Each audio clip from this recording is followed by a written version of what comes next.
Well, it's official. The Angels will have a new manager to lead this team in 2026.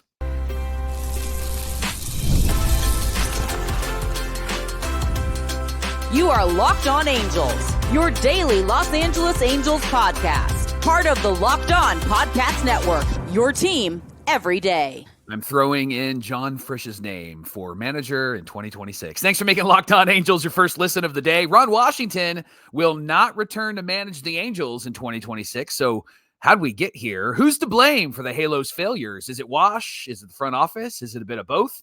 And the question that we're going to continue to ask, who's the next manager? Before we talk about that, we want to thank our sponsor, Game Time. Download the Game Time app, create an account, and use our promo code LOCKEDONMLB for $20 off your first purchase. Thanks for being here for this episode of Locked On Angels, where it's your team every day. You've got the Frisch brothers here with you, a.k.a. the Super Halo Bros. My name is Jon, and that's my brother Mike. And my name is Mike, and that's my brother Jon. I told you, we got plenty to talk about with this Angels team, even though they're not in the postseason. We're here talking Angels baseball with you Monday through Friday, every single weekday. So make sure you're tuned in to Locked On Angels wherever you get your podcasts or on YouTube as well. We appreciate you being here as one of our everydayers. Mike, let's get into the big news of Ron Washington not returning to manage in 2026 for the Angels. Yeah, Ron and Ray will not be back. Wash had an option that the Angels declined. Wash said the decision was not related to his health, but rather based on the team's performance. On that news, Wash said, I have to accept that. I can't go back to argue with them and try to tell them differently. They made a decision. We just needed to start performing better. Wash also said that he didn't get a chance to have a conversation with Angels owner Arte Moreno. He's so busy with lawsuits and stadium stuff and buying the property behind his house so that nobody can build on it. Yeah, that guy. Wash also said, I think I had the team going in the right direction. I really did. And it was just too bad that my health came into play. There's nothing I can do about that. It was my team. I think the team took on my personality. We were definitely showing that in this business.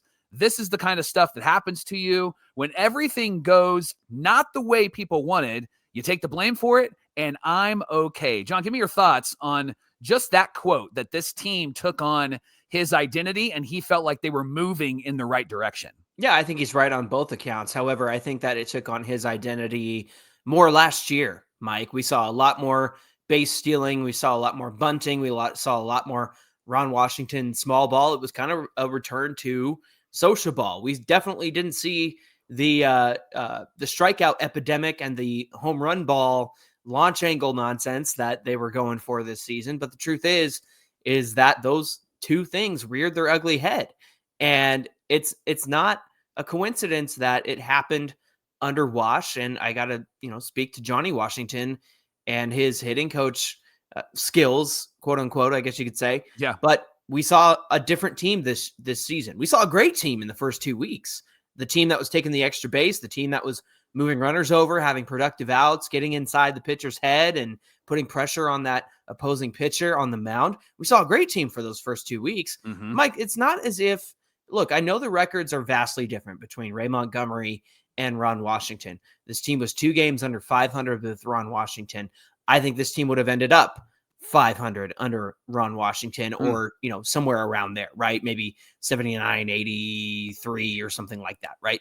So I say all that because when they say it's performance related and not health related, I mean, there's a lot of reasons you could make this health related, right? Yep. However, performance related, well, what he was doing last year continue into this year in terms of how they were playing on the field. And I know they had a better record this year than they did last year. He started from scratch. In fact, he had a great quote that, is inappropriate for families about, turning stuff into chicken salad. Right. Yeah. And so, but that's true. That's where he was last year. He had to take this team from zero to hero, and I think they were on their way. But there has always been a timeline on Ron Washington, and it was a 2-year deal to be the manager, not a 3-year deal. I know there's an option. And then I said this when he got hired, like a 2-year deal. And I said, yeah, because a 1-year deal is disrespectful. And maybe they only wanted to do a 1-year thing with him, and they gave him a 2-year deal with the 3rd year option. All of that to say, I think this team did take on his identity, but somewhere along the line, whether it was a health problem, whether it was he was told to do something different, whether he relied on his coaches more to have the team do something different, somewhere along the line, things changed. And I think that's why we stand where we stand with Ron Washington. Do I think it's stupid that he didn't get a chance to talk with Arte Moreno? Abso-freaking-lutely, 100%. I think that's disrespectful to Ron Washington. I think it's disrespectful to who he's been, not just for the Angels, but for the game of baseball. And I can't say that I'm surprised, Mike. Here's my big surprise face, as we often say on this show. Here we go again. And I'm not shocked that Ron was not able to speak directly with Arte Moreno before this decision was made. Well, and it was Arte that went and picked him up at the airport when all of these discussions went down. So for him to be there when it first starts is super wise. And you're the owner. You want to be there, but to not be there and have this conversation with him after it goes down, it's silly. It's having the GM do your dirty work, and you're not even sure if he's going to be back. I know that Perry has a contract for next year, but you're not sure if he's going to be back next year as well. So he's kind of doing the dirty work for Arte. Now, you mentioned Ron's record. He went 135 and 189 in 2 seasons as the Angels manager. They were 36 and 52 after Wash was placed on medical leave on June 20th. Now, those games do count according to baseball records to his official record. Now, remember, Wash did speak to the media in August when they were in Texas. He said, I want to come back without a doubt. And he was hopeful that he could return. He said, it's my passion. I miss baseball. This is my life. And if Perry will have me back, I'm certainly wanting to come back and finish what we started. But now the Angels are going to be looking for their 5th full-time manager since Mike Scioscia stepped down in 2018. They went with Brad Ausmus, and then Joe Maddon, and then Phil Nevin filled in, and then Ron Washington. John, when we talk about the failures on the field, can you answer this question? Why did this happen? Why did they let Wash go? And they're connecting it to the failures on the field. So why did this happen? Tell me the story there. I mean, you have to go with the record, right? And you have to go with the win-loss record. I know that those of us who discuss baseball on a daily basis, especially this team, the record does not always indicate progress made, right? You look at last year and the worst record in franchise history. However, you've got Zach Neto taking a huge step forward. You got Nolan Shawnuel figuring out his swing and figuring out who he can be.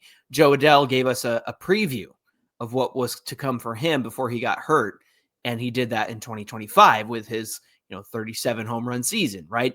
And so the record doesn't indicate progress, but on a 30,000 foot level, it does, right. To this club, to this team, to this management, all of that. I think you got to think about some of the inconsistencies in his management. It's not as if we were always pleased with Ron Washington at the beginning of 2025, right? There was a lot of bullpen decisions that I was calling for him to be fired because I thought they were so egregious. And so that stuff got cleaned up. That stuff did get better, but there was a lot of decision-making that made you go, huh? And it got to a point where it was like, all right, time to go. This isn't working for us anymore. And so I think of things like that along the way. Now, did those bad things outweigh the good that Ron Washington was bringing to the team?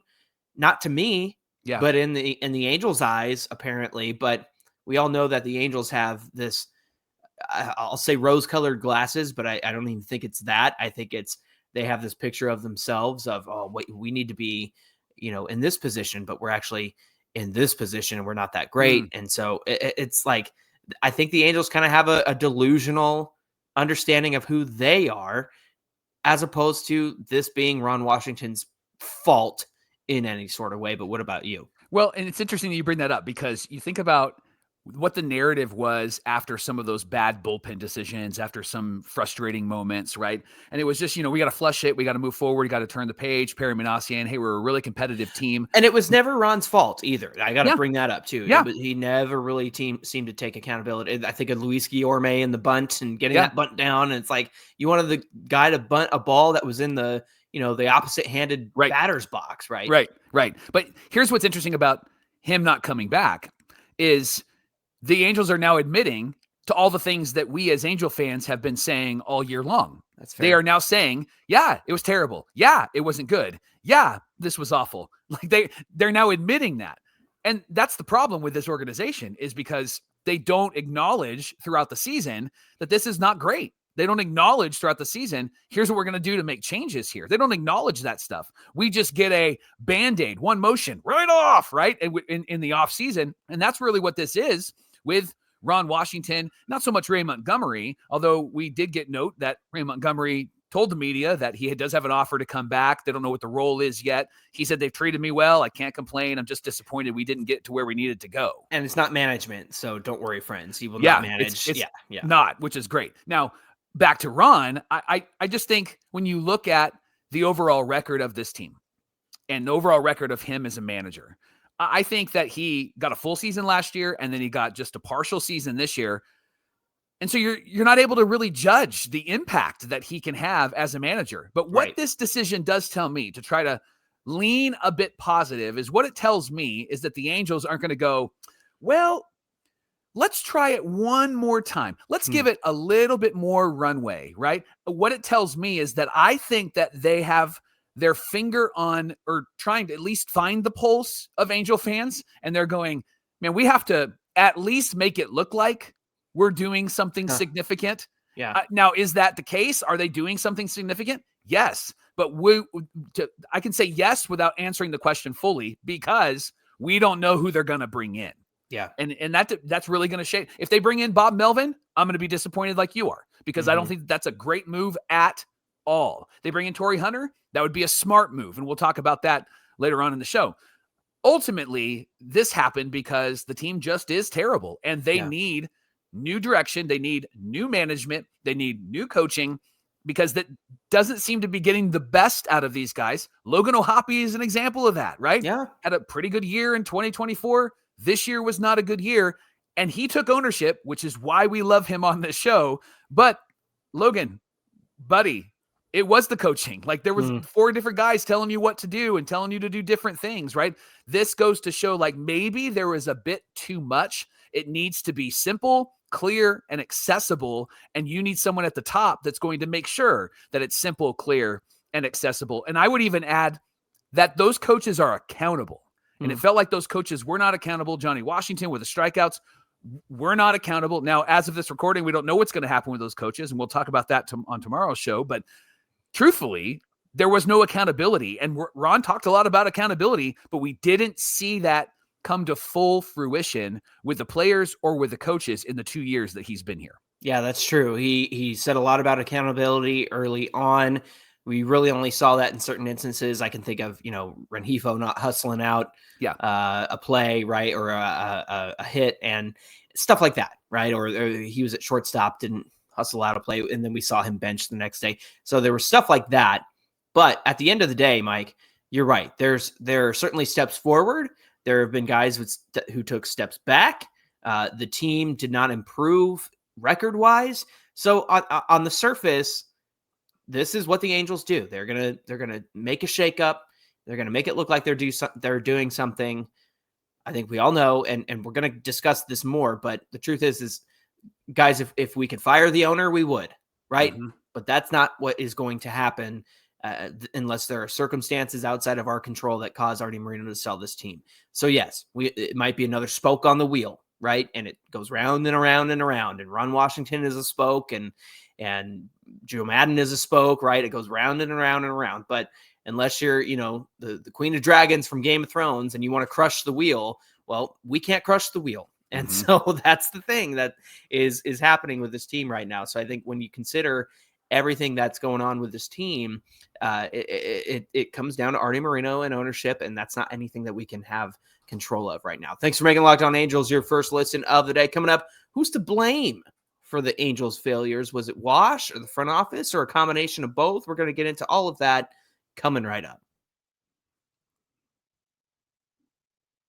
John, did you know that there's baseball that's played in October? No, there's baseball that's played in October. I didn't know that. It's been a really long time. Maybe it is, or maybe it's playoff baseball that we haven't experienced since 2014 as Angel fans. If you're planning on going to a playoff baseball game, use Game Time. They're giving you the advantage back. Game Time is the fast, easiest, and best way to get tickets, and it's backed by the Game Time guarantee. You're always going to get 100% authentic tickets delivered on time at the best price. And with playoffs coming in, man, prices can go up. So use Game Time because all the fees are included. The price that you see is the price that you're going to pay. Honestly, it's faster, it's cheaper, less stressful than any other ticket buying system. And maybe you're thinking, I think I am going to go check out that playoff game in LA. I'm going to see if there's tickets available. Use Game Time. Download the app right now. Create an account. Use our promo code LOCKEDONMLB. You're going to get $20 off your first purchase. There are some terms that apply. Again, promo code LOCKEDONMLB for $20 off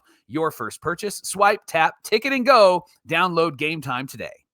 And you're going to be able to afford to go to the game because most people can't name all their financial accounts or even what they're worth, whether it's 401ks, properties, or investments. And that's where Monarch Money comes in, who is also sponsoring today's show.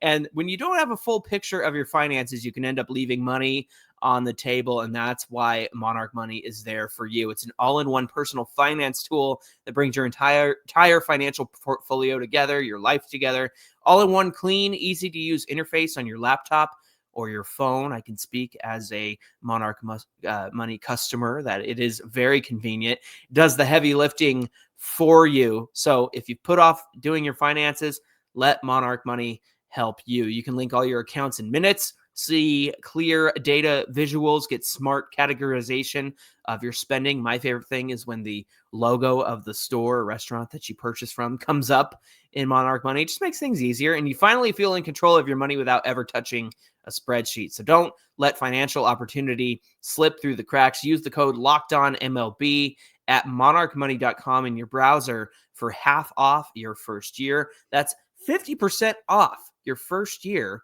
at monarchmoney.com with the code LOCKEDONMLB. This is the Locked On Podcast Network, where it's your team every day. Thanks for making Locked On Angels your first listen of the day.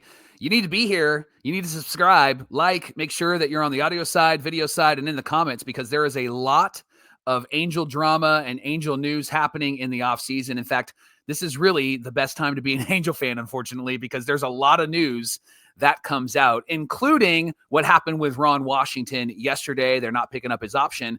John, now the question really is, who's to blame? Because Ron's out, and there's going to be a lot of questions that we're going to ask over the next few days. But I think we should start with that question. Who is to blame for this failure of the Angels? How much do you blame Ron Washington? How much do you blame the front office? Do you even blame Ron? Is it all the front office? Tell me your thoughts here. Yeah, well, apparently it's my fault because that's what someone in the comments has been saying.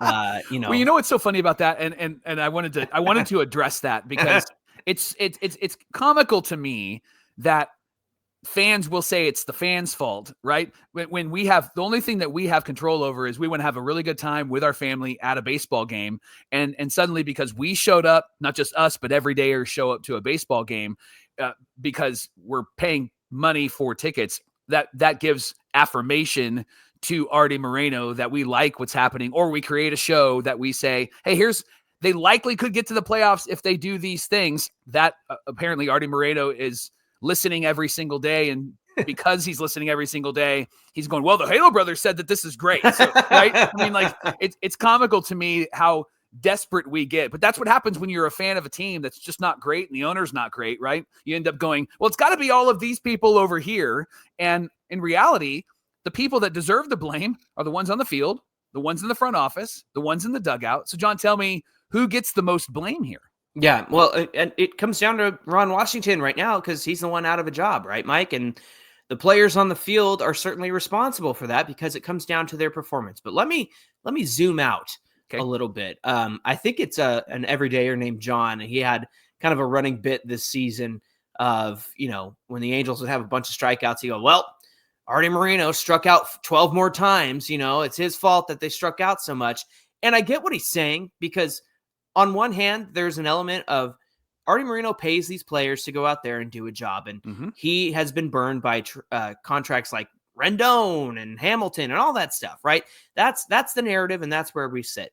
However, what you have to understand is that when you have an owner who's not going to pay for the best players on the field to support the team who is already there. The performance, yeah, he's not the one up there swinging the bat and striking out all the time. But when you cheap out on a hitting coach, when you won't pay for someone to be Ron Washington's bench coach, the Clint Hurdle, that's what it was. Yep. Just imagine Clint Hurdle would have been the interim if it wasn't for them cheaping out and not hiring him as the bench coach, right? So the people who are rostered, obviously the performance, it comes down to them performing on the field. But the people who are above them, the coaching staff, directing them, guiding them, telling them what to do, getting them out of slumps, helping them fix their swing or helping them work on their changeup. All of that stuff comes down to the experience level of these coaches, where they've been, their track record. Have they helped teams? Have they hurt teams? Can they communicate well? Honestly, I think that's why Barry Enright is somebody who does a good job at his role as pitching coach, because I think he communicates well. And I think that he is trying to solve problems with the pitching staff. We've seen him help certain guys. We've seen other guys take steps back. I think that's fair to say. When it comes to hitting coaches, Johnny Washington had the track record of what he'd done with the Padres, and then he was an assistant in Chicago. And so, yeah, I think Artie is responsible for the 12 strikeouts on the field that night, because they haven't been fixed. They aren't getting fixed. It was a problem night after night after night after night. And that's because of who he hired as a manager and who that manager vis-a-vis hired to be his coaching staff. I don't think I've ever used vis-a-vis that was before. Great. So there you go. So yeah, Mike, I think the blame goes to all over the place. It's the performance on the field from the players who are not being helped by the performance of the coaches, who are not being helped by the performance of their manager, who are not being helped by the performance of the GM and his ability to surround this team with good players, who is also not being helped by his owner, who will not pay for the good players who need to be on this field. It's a pyramid scheme, right? And it's a pyramid scheme of suck sometimes. And it's a pyramid scheme of blame.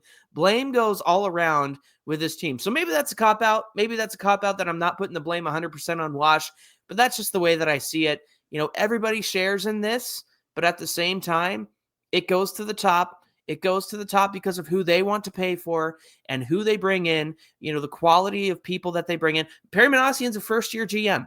And you know who else was a first-year GM? Billy Epler. And you know who else was a first-year GM?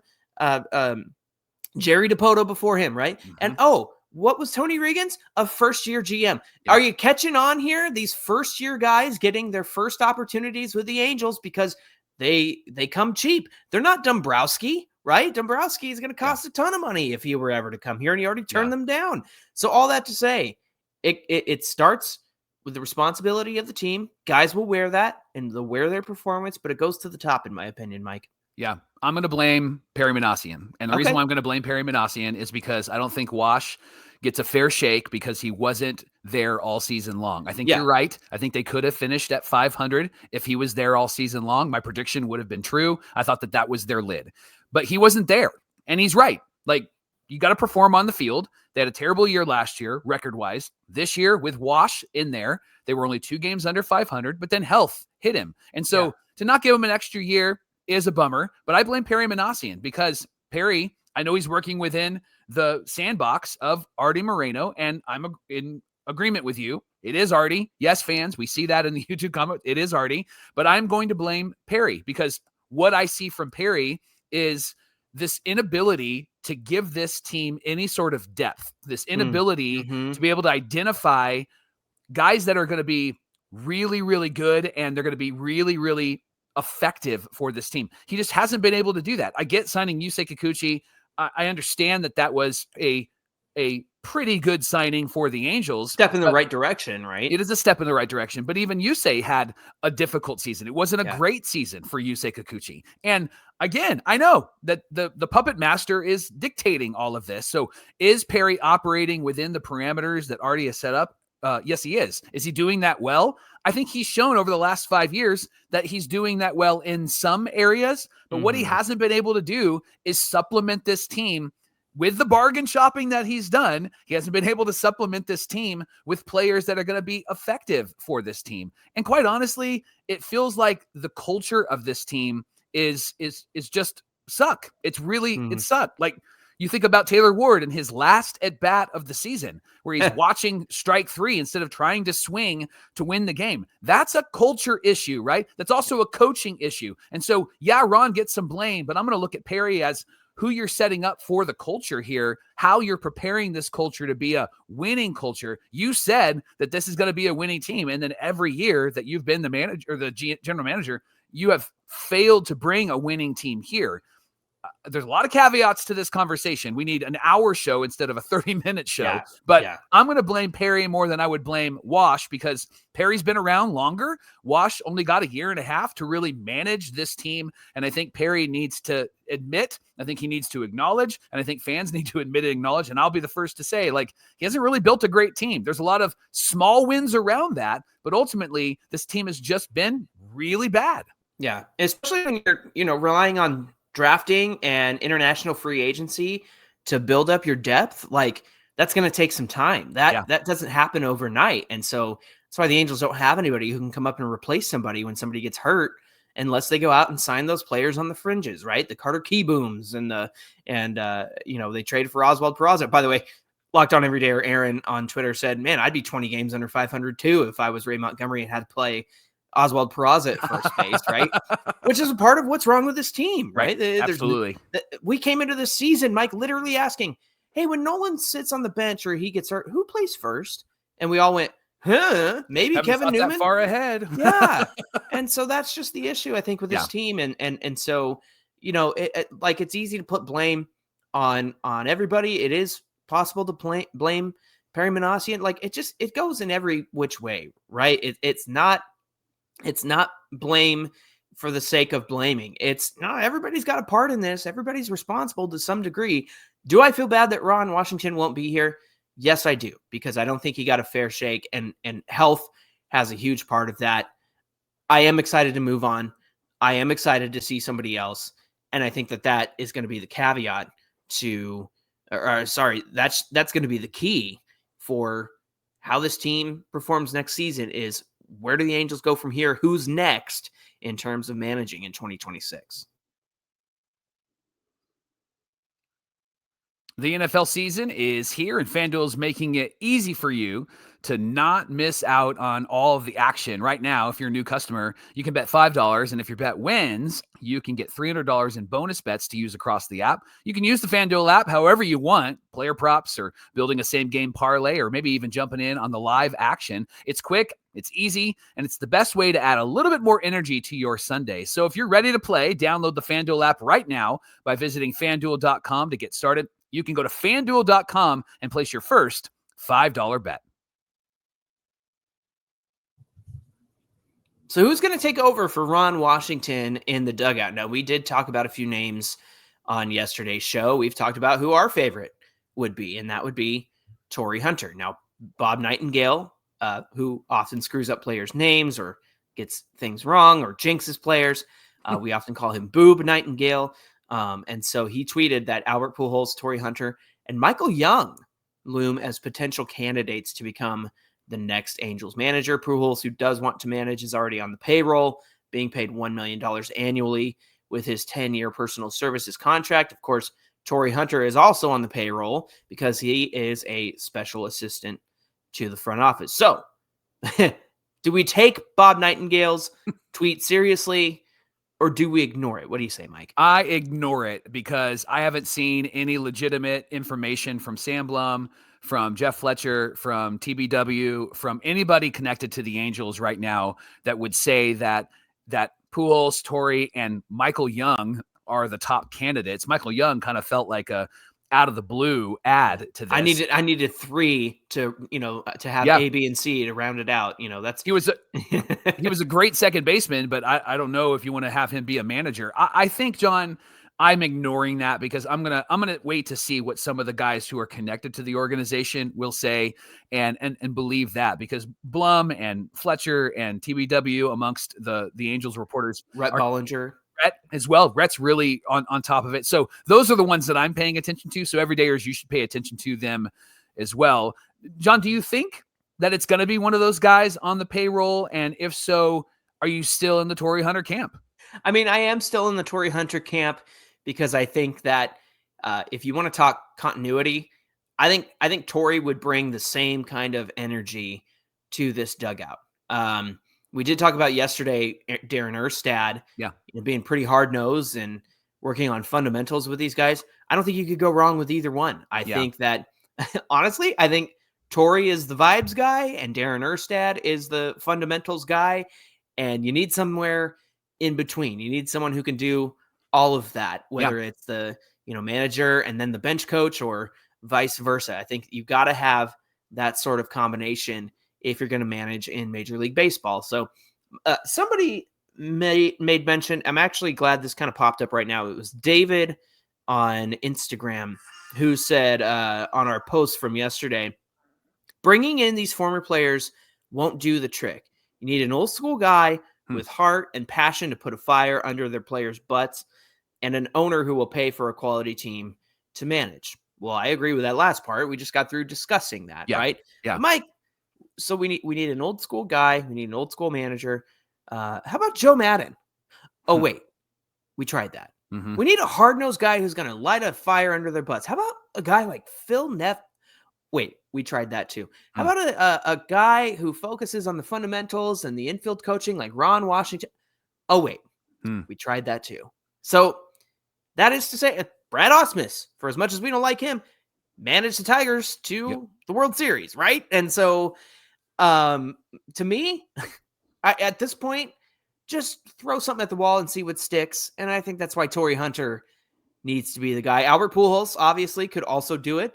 And I like the Erstad call too. So I won't be disappointed with any of those three if that was the case, because we've tried the hard-nosed manager thing. We've tried the Buck Showalter sort of guy, right? Yeah. I know he's tied to the team too. We've tried the vibes and fun guy with Joe Madden, yucking it up and giving him mohawks and color in his hair, all that stuff. We've done all that. So maybe get somebody who's not past their prime, I guess you could say, or actually wants to do this job. And I think that's going to be somebody like Torii Hunter. Pujols, I'm a little iffy about. Yeah, Torii, I think would take it, and I think Erstad would take it too. But what say you?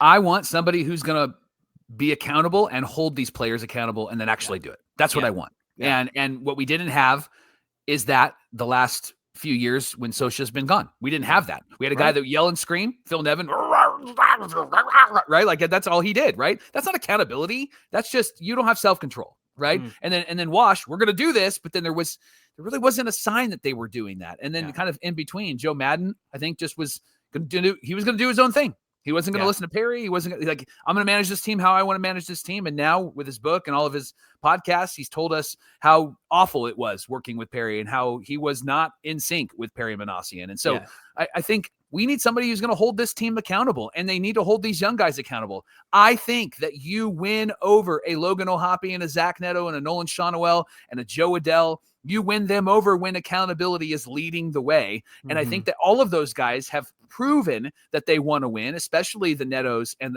the O'Hoppes, because they're watching other teams celebrate playoff wins right in front of them or getting to the playoffs right in front of them. And so I want a guy who's going to help them live that, not just hold that deep in their hearts. I want them to live that. So if you stink, I'm pulling you, man. Like this isn't going to be a game where you're going to be playing in. If you're going to do well on the mound, I'm not pulling you after the analytics say 4 2/3 after 3 times through the order. I'm going to leave you out there. I want a manager that's going to see the game and coach the game and use the analytics as maybe some scaffolding, but not as why he's making decisions. I want accountability. You don't hustle. You don't run to first, even on that pop-up. You're out of the game, or you're getting you're getting your butt chewed in the dugout, right? Like I want this team to hold each other accountable, and I want this team to perform on the field. That's why these players, they're having to figure it out themselves. Time for a manager to bring them together and say, this is who we are, this is what we're going to do, and then we're actually going to do it. Yeah, and I think Pujols, Hunter, and Darren Erstad could all bring those elements to the game, especially the accountability part, because for as much as Ron talked that up, it was less accountability and more blame. Luis Guillorme didn't get that bunt down. Yeah, but the pitcher couldn't find the strike zone that whole inning. And so self-accountability too, right, Mike? So I think that's where things might have gone off the rails. And just one final thought. This was the first manager that Perry Minasian was able to choose for himself, hire for himself, and now they're not going to bring him back. I think that speaks volumes. And I think, to go back to your point earlier, I think that this can be pointed to Perry Minasian as his failure and his blame for this managerial situation. Thanks for making Locked On Angels your first listen of the day. Now for your second listen, check out Locked On MLB Game Night. Every game, every night until the World Series champion is crowned. You can find the show on YouTube or wherever you get your podcasts, and you'll see my brother Jon on that show. There you go. There you go. That's what we're looking for. Hey, be sure you give us a follow on Twitter at Locked On Angels. Connect with Mike and I as well on Instagram, Super Halo Bros. There, also Super Halo Bros on TikTok. We're trying to get on the TikToks over there on Super Halo Bros. So there you go. Mike, what do we have on deck for Thursday's show? Well, what happens with the coaches? We're going to talk about what happens with the coaches. We're going to predict what happens with the coaches. Unless they make decisions and they announce it, we're going to predict what's happening with those coaches, conversations that are taking place right now. A lot of really good information. That's why you should like, subscribe, and be here for Locked On Angels tomorrow. All right, looking forward to that conversation. We hope you'll come back and join us. Until then, my name is Jon, and that's my brother Mike. And my name is Mike, and that's my brother Jon. Thanks for being here with us, everybody, and we'll see you back here on Thursday. Whew. Off season, bro. Off season. Rip roaring.